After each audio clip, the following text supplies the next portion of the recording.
Welcome to my channel Bengali kitchen. Bengali কিচেনে আজকে একটা নতুন রেসিপি নিয়ে চলে এসেছি। রেসিপিটি হলো সয়া চিল্লি। সয়া চিল্লির জন্য লাগবে সয়াবিন। আমি এখানে বড় সাইজের সয়াবিন নিয়ে নিয়েছি। আর লাগবে ক্যাপসিকাম, পেঁয়াজ, কাঁচা লঙ্কা, ধনেপাতা, রসুন আর আদা। সয়াবিনটা ভালো করে গরম জলে সেদ্ধ করে নিতে হবে। সেদ্ধ হয়ে গেলে পরে পরিমতো দই দিয়ে দেবো। এরপর গুঁড়ো মশলাগুলো দিয়ে দিতে হবে: হলুদ গুঁড়ো, লঙ্কা গুঁড়ো, জিরে গুঁড়ো, লবণ আর আদা রসুনের পেস্ট দিয়ে ভালো করে মিক্সড করে নিতে হবে। এরপরে পরিমাণ কর্নফ্লাওয়ার দিয়ে ভালো করে মিক্সড করে নেব। মিক্সড হয়ে গেছে। এরপর সয়া চিলির জন্য ওই সসটা রেডি করে নিতে হবে। আমি এখানে টমেটো কেচাপ নিয়ে নিয়েছি, সয়া সস নিয়েছি, রেড চিলি সস আর গ্রিন চিলি সস নিয়ে নিতে ভালো করে ফেটিয়ে নিতে হবে সসটা। এরপর কড়াই গরম হয়ে গেলে রিফাইন অয়েল দিয়ে দেবো। তেলটা গরম হয়ে গেলে সয়াবিনগুলো ভেজে নিতে হবে। সয়াবিনগুলো ভালো করে লাল লাল করে ভেজে নিতে হবে।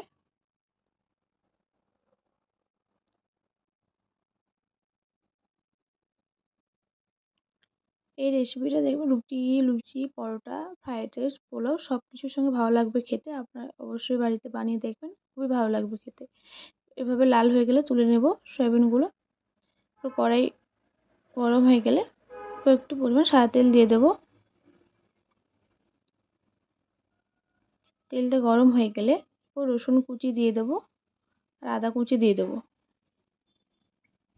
ভালো করে রসুন আর আদাটা ভেজে নিতে হবে।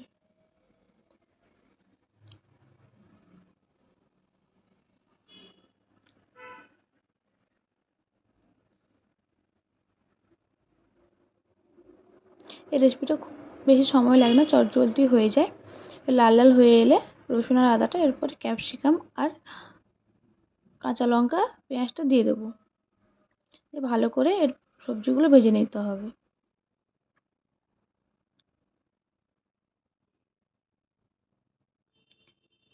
পেঁয়াজ আর ক্যাপসিকামটা এভাবে নরম হয়ে আসা অবধি ভালো করে ভেজে নিতে হবে। ভাজা হয়ে গেলে এরপর সয়াবিনগুলো দিয়ে দেবো।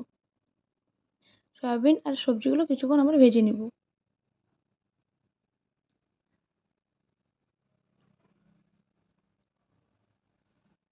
ভাজা হয়ে গেলে এরপর রেডি করে রাখা সসটা দিয়ে দেবো।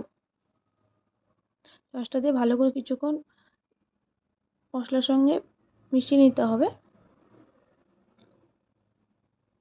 এরপর পরিমাণ মতো চিনি দিয়ে দেবো। কিছুক্ষণ ভালো করে ভেজে পরিমাণ মতো জল দিয়ে দিতে হবে। আপনারা যেভাবে যে পরিমাণ মতো গ্রেভি খেতে চান সেই পরিমাণে জল দেবেন। জল দিয়ে ভালো করে কিছুক্ষণ ফুটিয়ে নিতে হবে।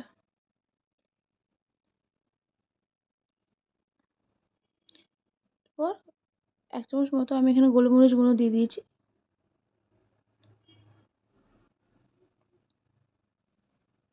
আপনারা অবশ্যই লবণটা টেস্ট করে নেবেন।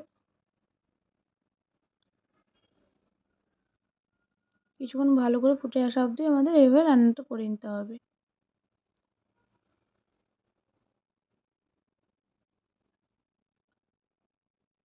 অবশ্যই লবণটা টেস্ট করে লবণ দেবেন।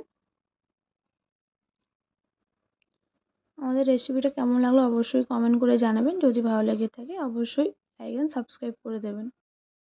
আমাদের সয়া চিলি প্রায় রেডি হয়ে এসছে। নামানোর আগেই আমাদের ধনেপাতা কুচি দিয়ে দিতে হবে। আমাদের রেসিপিটা কেমন লাগলো অবশ্যই কমেন্ট করে জানাবেন।